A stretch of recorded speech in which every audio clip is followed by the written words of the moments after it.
sommaire de cette édition, victoire des démocrates mardi soir au Congrès dans les élections américaines de mi-mandat et la vague anti-Trump, un temps annoncé, n'a pas eu lieu. Les républicains ont conservé leur majorité au Sénat.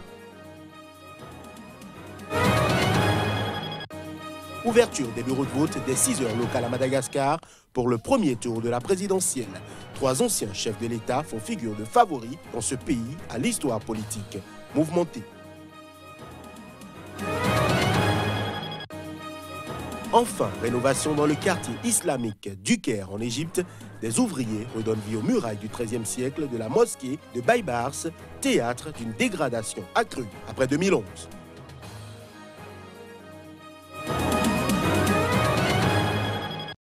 Voilà pour les titres de cette nouvelle session de l'information sur SICA. À toutes et à tous, bonjour et bienvenue. On ouvre cette édition par l'actualité en lien avec les élections, victoire précieuse des démocrates mardi soir dans les élections américaines de mi-mandat. Ils ont pris le contrôle partiel du Congrès, mais la vague anti-Trump, un temps annoncé, n'a pas eu lieu. Les républicains ont conservé leur majorité au Sénat, ce qui a permis à Donald Trump de rapidement revendiquer un immense succès sans évoquer la perte par son parti de la Chambre des représentants. Cette victoire démocrate à la Chambre basse devrait entraver l'action du 45e président des États-Unis jusqu'à la fin de son mandat en 2021. Les États-Unis se retrouveront donc en janvier 2019 avec un 116e congrès divisé dans une société marquée par un profond clivage autour de la personne de Trump. Ces élections ont donné lieu à de nombreuses premières. On peut citer Ilhan Omar et Rashida Tlaib, respectivement du Minnesota et du Michigan, sont devenues les 2 premières femmes de confession musulmane élues à la Chambre des représentants. Élections toujours, les Malgaches ont commencé à voter pour le premier tour de la présidentielle où 3 anciens chefs de l'État font figure de favoris dans ce pays à l'histoire politique mouvementée. Dans la capitale Antananarivo, les bureaux de vote ont ouvert avec quelques minutes de retard, peu après 6 heures locales. Ils doivent fermer à 17 heures locales. Le scrutin marque le retour des revenants, les ex-présidents Marc Ravalomanana et Andry Rajoelina, interdits par la communauté internationale de se présenter en 2013 après les violences politiques de 2009. La manifestation avait débouché sur un coup d'État ainsi que l'a qualifié la communauté internationale et l'armée avait confié le pouvoir à l'opposant Andry Rajoelina. 36 candidats au total sont en course, dont l'ex-président Eri, qui complète le trio des principaux prétendants. Si aucun candidat n'obtient 50% des suffrages, un second tour est prévu le 19 décembre. Au Cameroun, le président Paul Biya a prêté serment ce mardi pour un 7e mandat après sa réélection le 7 octobre dernier.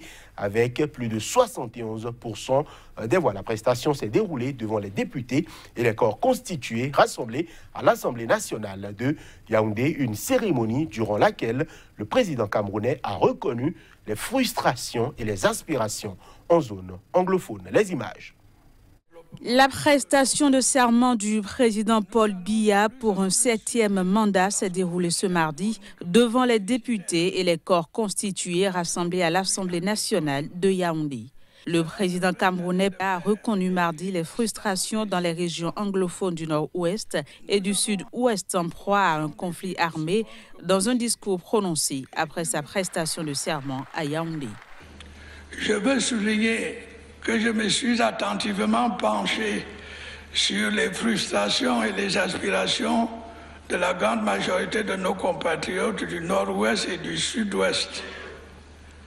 Un bon nombre de réponses à ces préoccupations et à ces aspirations sera apporté dans le cadre de l'accélération du processus de décentralisation en cours.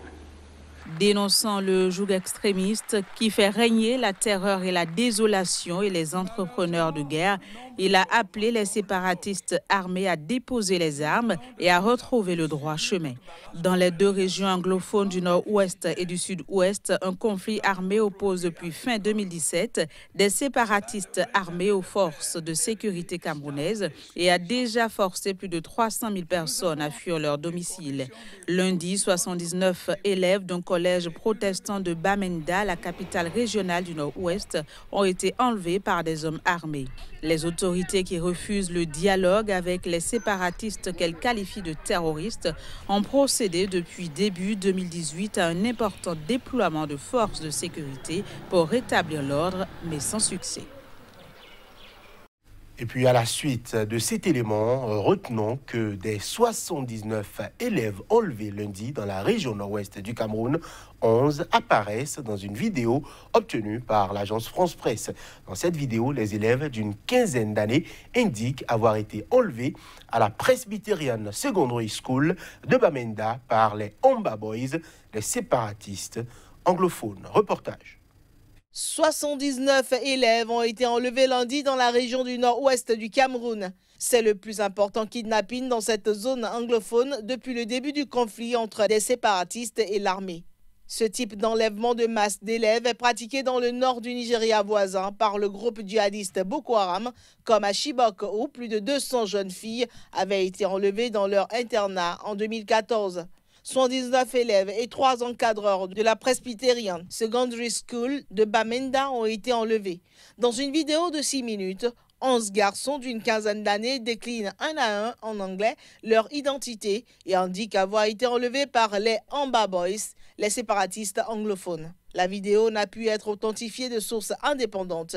Plus de 700 élèves étudient à la Presbyterian Secondary School, selon le site web de l'établissement qui souligne recevoir des élèves de toutes les origines religieuses et linguistiques du Cameroun.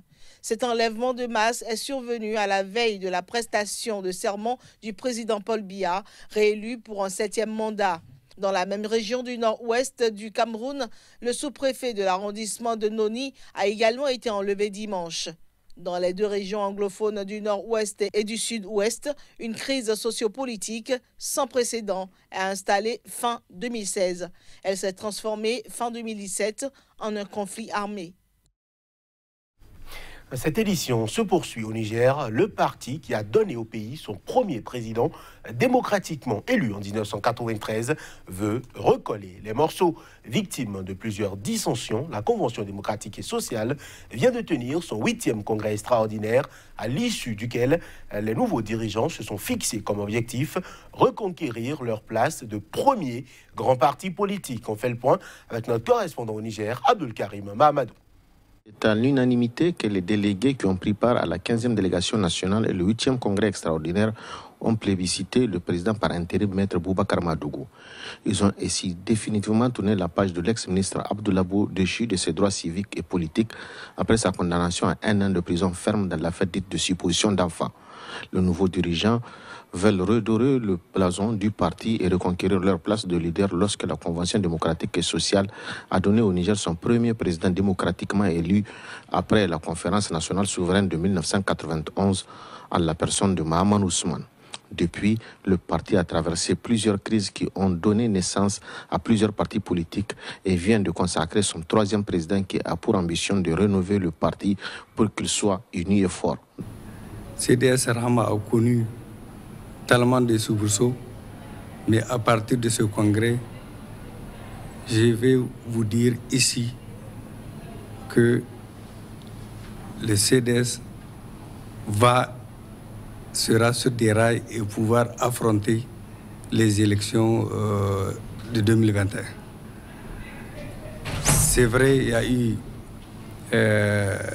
des problèmes, mais nous osons espérer qu'avec les nouveaux responsables, nous pouvons surmonter toutes les situations et éviter les dérapages des années antérieures et remettre le parti sur des rails. À l'issue de son congrès, le parti a réaffirmé son appartenance à la majorité au pouvoir. Il a en outre réhabilité des militants exclus par l'ex-président Abdoulabou, qui a été exclu à son tour, ainsi que plusieurs de ses lieutenants. 7 ténors de l'opposition congolaise comptent désigner un candidat commun à la présidentielle de décembre prochain. Ce choix devrait intervenir lors d'une réunion prévue à partir de jeudi prochain à Genève, malgré les dissensions qui minent l'opposition politique à moins de 2 mois de l'élection sous tension en République démocratique du Congo. Sauf changement de dernière minute, tous les ténors de l'opposition doivent se retrouver en Suisse dès jeudi en vue de prendre part à la réunion de désignation du candidat commun de l'opposition à la présidentielle du 23 décembre prochain. Le 26 octobre, en Afrique du Sud, les 7 ténors de l'opposition avaient déjà promis de désigner un candidat commun au plus tard le 15 novembre pour le scrutin. Selon une source proche du candidat Félix Tshisekedi, qui a d'ailleurs confirmé la présence du leader de l'UDPS, la réunion prévue en Suisse pourra prendre 3 jours. Seul le camp de Moïse Katumbi n'a pour l'instant pas confirmconfirmé la participation de l'ex-gouverneur du Katanga à la rencontre de Genève.